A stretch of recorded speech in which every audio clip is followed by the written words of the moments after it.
Assalomu alaykum tug'anlar. Bizde jay сезону ulab ketdi. Kimdir maga mal alып berip бактырам дегендерге чалгыла биз жайытка чыгып малдарды кайтарып жүрөбүз. Мына биздин жайыт 1500 гектар жерибиз бар. Азыр бир аз шамал болуп атат туугандар. Жака чейин жерлерибиз айлантпа болуп, могу чекеде дарыя тиякта тайлар жүрөт, букалар жүрөт. Москвадан тургандар активный экен, москвалыктар келип малдарын алып келип таштады. Кимиси 100 баш, 107 баш алып келип таштады, кимиси 20 баш алып таштады, кимиси 40 баш. Башына 1000 сомдон туугандар. Азыр бирөө Челябинскиден келип мал алып берем деп атат. Кош кыла туугандар. Кайтарып берелик 1000 рубльдан башына. Ноябрдын 20-сыга чейин кайтарабыз. Чөп кенен эле, жай чоң. Малдар уже семирип, жүндөрү жылтырап, көзгө көрүнүп калды. Биз марттан бери чыгып жүрөбүз буюрса. Марттын 8-иде баштап чыкканбыз. 5-иде адашыпмын туугандар. Мынакей. Атайларды кайтарып коеюн деп жолго чыктым эде.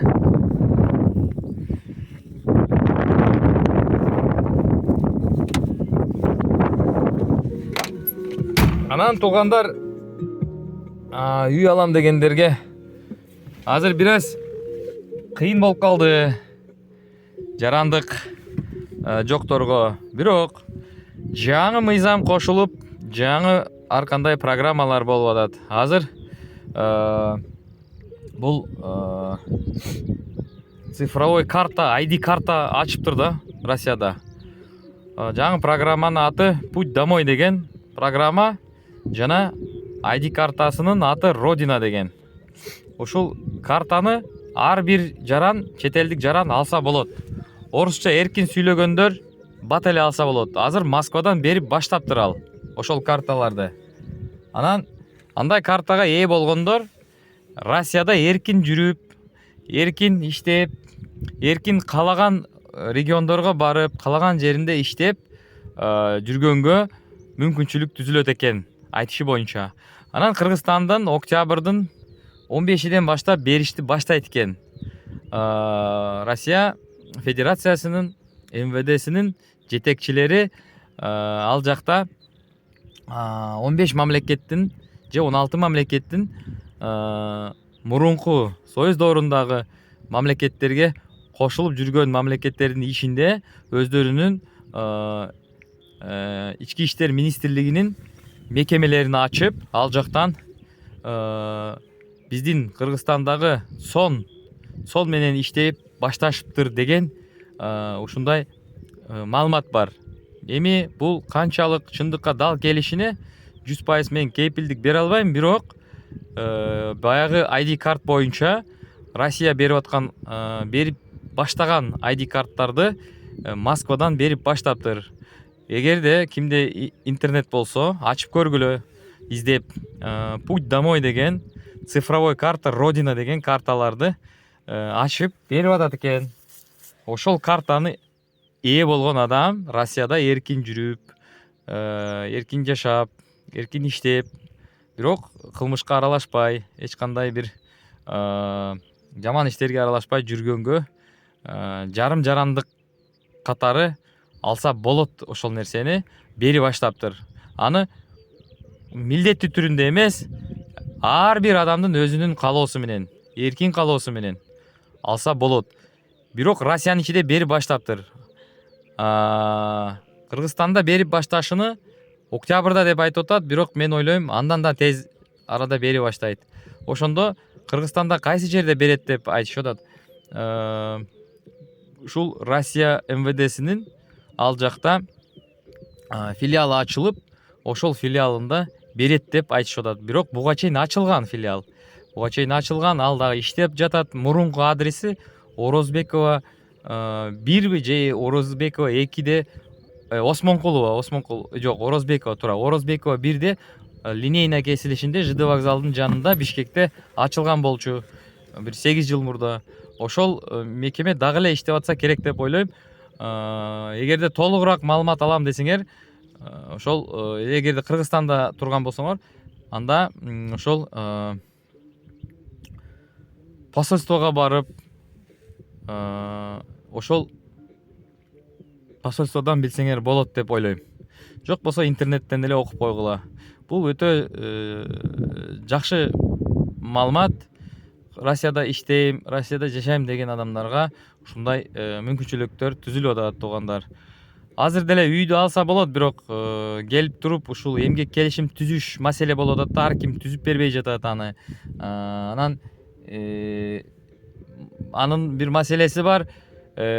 Бул деген иштеген жер болуш керек да. Ал иштеген жер жок айылдарда. Үйлөрдү мен чыгарып аткан жер бул айыл жерлерде. Айыл жергесинде. Ошондо Россия жарандыгы бар адамдар келип алып атат. Келгендери келип жашап кетип атат. Кудайга шүгүр, баары жакшы. Кошуна мына Клепечиха деген айылда өздөрү эркин келип көчүп келгендер бар. Көз тийбесин болуп кетип атат, Кудайга шүгүр. Анан Николаевский сельсоветте өздөрү эркин келип ал жактан дагы үй алгандар бар. Алар дагы элди тартып атат, туугандарыны, досторун алып келип. Мен бул көрүнүштү кубаныч менен көрөм. Себеп районго көп түшкөндө көрүп калам биздин кыргыз туугандарды. Булар уже келе баштаптыр. Өтө жакшы. Кубанып коем. Таныгандар салам берип өтүп кетет. Мен да саламдашып коем. Эгерде шашылыш түрүндө кетип атсам, машина менен уна башкарып, мындай эле четтен көрүп койсом эле, сүйүнүп коем, кыргыздар келе баштаптыр. Бул кандайдыр бир жакшы мен үчүн кубаныч. Себеп буга чейин кыргыз жок эле да, мындай биздин райондо кыргыз жок эле. Эми мына 2 жылдан бери ушул менин эмгегим менен, башкалардын эмгеги менен кыргыздар келе баштады. Үйлөрдү алып баштады. Өздөрү алып аткандар бар, мен аркылуу алып аткандар бар. Мен ушул агентствого кайрылып, агентстводон таап бергендерим бар, туугандар. Эми бул кандай десем, келип жакшы жашап, малды көбөйтүп, жерди иштетип, кандай десем, ошол чарбачылык менен иштейм дегендерге эле ыңгайлуу шарттар биякта. Калган башка бир чоң иштерди кылам десеңер, чоң шаарларга барып иштегиле туугандар. Мына комментарияда жазганда, лайкты басканда видеону көрүп туруп баскыла. Видеону көрбөй туруп бассаңар, ал эч качан YouTube'га мага эч кандай бир эмеге эске алынбайт. Себеп силер көрбөй туруп жактырганыңар YouTube түшүнөт да, сен кандай көрбөй туруп эле кантип жактырдың. Көрүп туруп анан баскыла, же жарымына көрүп туруп баскыла. Анан бир сураныч, видеолорду көрүп атып, группаларга жибергиле, группаларга сөзсүз жибергиле. Башкалар көрөм деп жүргөндөр бар. Ошол адамдарга жетсин, көргүлө, көрсүн, жибергиле группаларга, WhatsApp аркылуу, Telegram аркылуу. Үйлөрдү жакында чыгарып баштадым буюрса, кимге керек болсо, ошол туугандар. Анан жайыт менен колдоном десеңер, мал алып берем десеңер, келгиле ушу жайытты иштетейик. Малыңарды алып бергиле, күзгү чейин карап берейин.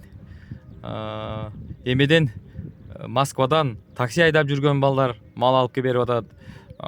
Курьер болуп иштегендер мал алып келип берип атат. Таштап атат.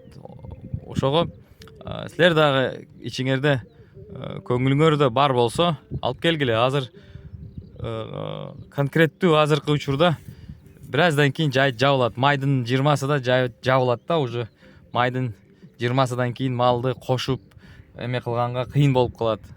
Малга кошулбайт, мал урушат, талашат, сүзүшөт. Азыр биригишип, достошуп калышы батыраак болот азыр. Ошого ким алып берем дегендер көп болгон. Чалгыла, Горный Алтайдан барып, Герефорд букалардан алып келелик. Буга чейин алып келдик мына жигиттерге, Москвадан келгендерге. Мына азыр Челябинскиден келип атат.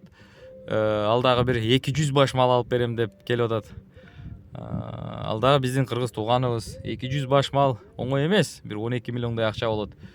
Бирок бар экен, келип атат. Ошол туугандар.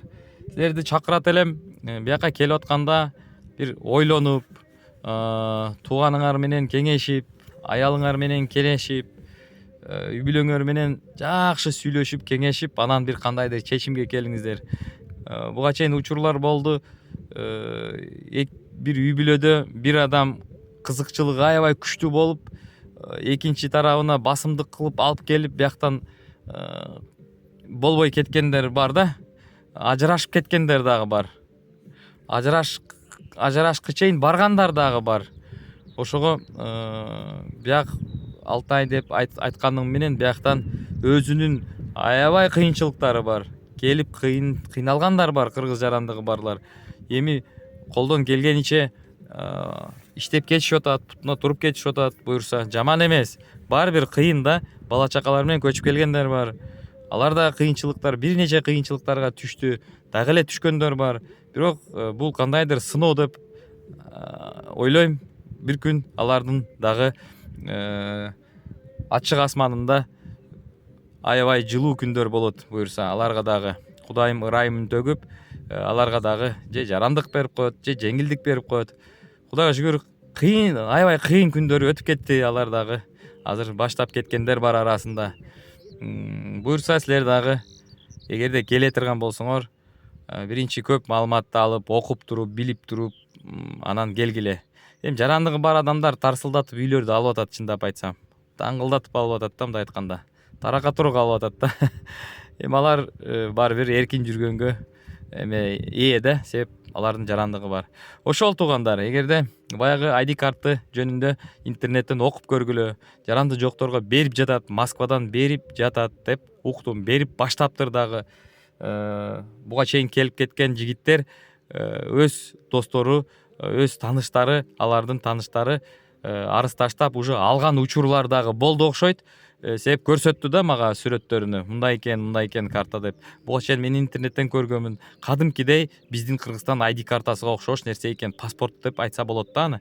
Ошондуктан ошол нерсени силер дагы караштырып, эринбей, тытышып, барып Сахаровадан билип келгиле.